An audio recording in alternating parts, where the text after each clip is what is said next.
Welcome back to ADHD Whiskey. If you're new here, my name is Matt. Today, we are reviewing the brand new limited edition 18-year Knob Creek.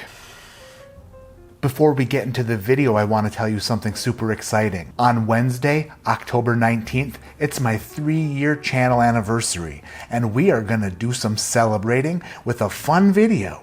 It's a fun video that involves me and all of my viewers. So if you're not subscribed already, please hit the subscribe button, hit the notification bell. You won't be disappointed. Unless, of course, you are disappointed, in which case, super sorry that you don't like fun. Now that you're subscribed and the notification bell is rang and you're super excited for October 19th, let's talk about this 18-year Knob Creek. If you're watching this because you clicked on the thumbnail and you think that it's clickbait, you're wrong. It's not clickbait. The thumbnail said, "Don't touch a bottle until you watch this." And that's for very good reason. The new Knob Creek 18 comes in a collector's box.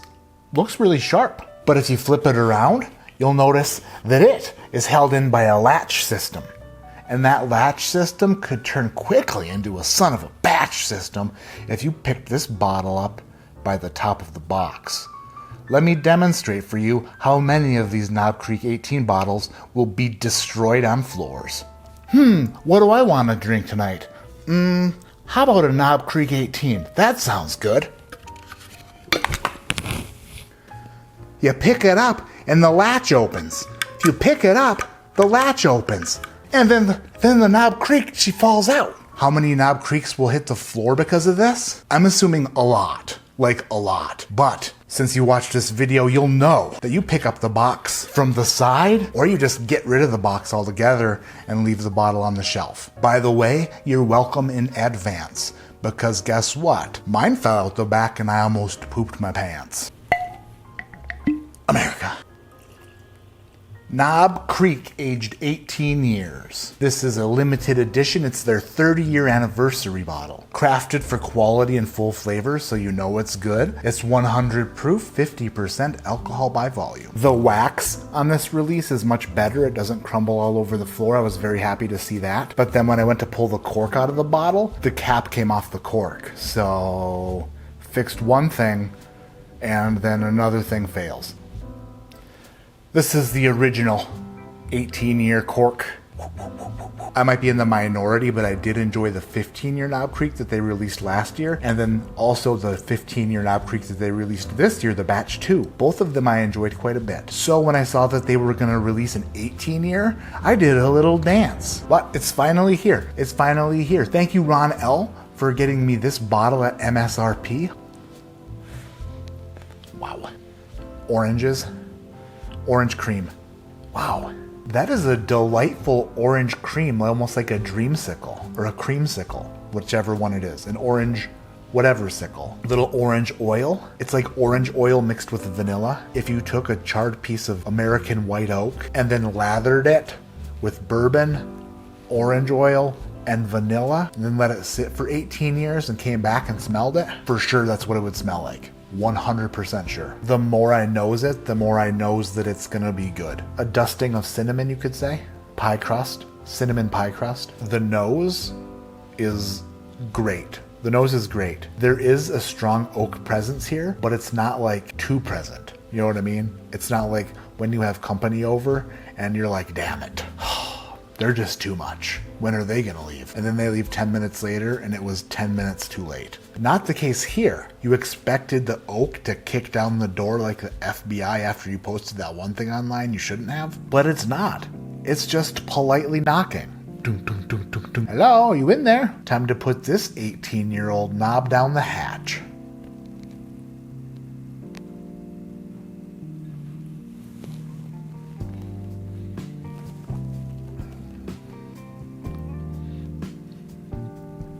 Oh yeah, that's good.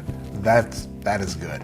Sweet and oaky and toffee for 100 proof. It's rather oily. The finish is still lingering with like a little bit of oaky barrel char and goodness. That is a pleasant sipper. This is the first time I'm sitting with it and thinking about it and actually analyzing it with the computer-like processing brain that I have. Is it a computer from 1993? Yes. This is a real palate pleaser. There's some sweetness directly up front, and then by the time it reaches your mid palate and you start to really enjoy the oiliness of it, it kind of shifts gears like, and you're like, whoa, I didn't expect the ride that you're giving me. That's what she said. But it is tremendous. It kind of transitions from sweet to spicy toffee on the mid palate. Then that mid palate of spicy toffee engulfs into barrel char and wonderness. And wonderness is now a word because I refuse to edit that out. I was excited about it. I was prepared to be let down, but I'm pleasantly surprised. Pleasantly surprised with this. This is very, very good. Yeah. Third sip in, all the flavors are maintaining their levels. It's not really falling off. I will have to hide this from myself because it's going to be too good not to drink. Now that it's open, it's fair game. The 100 proof point does not disappoint, if you know what I mean. Would it be better at 110, 115, 120? Possibly, but maybe not. When I'm putting it on my scale, I have to ask myself this. Is it some of the best I've ever tasted? No, it's not. Is it exceptional? I would say it's an exceptional bourbon. This is an exceptional bourbon. So today, Knob Creek 18 year 30th anniversary receives a score from me of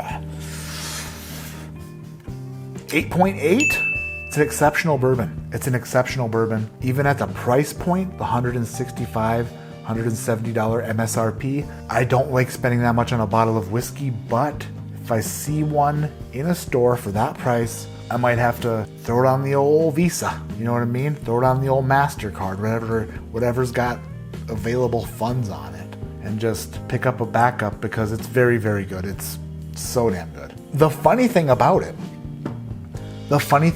this Knob Creek 18 is I don't think that it's over oaked yet. I don't think that it's over oaked. I think that the oak level is like fantastic and amazing, but I'm not against a 20-year Knob Creek at this point. What happens at 20 years, 21 years? What happens as it gets older? I don't know. But at this point, the 18-year is phenomenal, but not over oaked, in my opinion. Like I've said before, oak is like the butt stuff of bourbon. Some people are all about it, and some people are like, don't you friggin' dare. And when it comes to oak, I'm like, give me the poke. I love oak in my bourbon. That's going to do it for this review. Thank you for watching. Once again, hit the subscribe button if you haven't already. Hit the thumbs up. Leave a comment below. When I compare this bottle in a blind three-way bourbon skirmish between Wild Turkey 17-year bottled and bond and Elijah Craig 18 single barrel, which one do you think will win? Is this better than Wild Turkey 17 bottled and bond? I don't know. I really don't know. I won't know until I put it in that blind three-way. And then we'll find out what Kentucky bourbon comes out on top. My name is Matt. This is ADHD Whiskey. And like I always say, keep your head in the clouds, but your mind on giving people a heads up when you notice something could go terribly for them. If you see something, say something. That's what I always say. Unless, of course, it's none of your business or my business, in which case, don't say nothing. But when it comes to saving your ass, and I know I can do it, then I will save your ass and save your glass. Spread the word. The latch system on this thing is just not good. It's going to be bad. You've had a few drinks and you just grab it like this, pick it up like this, and day ruined. Night over. Bourbon all over the floor, glass everywhere. Wife wakes up. Not great. Definitely not great. So, if you think you can help somebody out with a little advice, then think about it once or twice, and if it still seems like a good idea, go ahead and tell them. That's why I peer through hotel windows, because if I can see you naked, then I'm gonna wave to you and let you know I can see you naked. Guess what?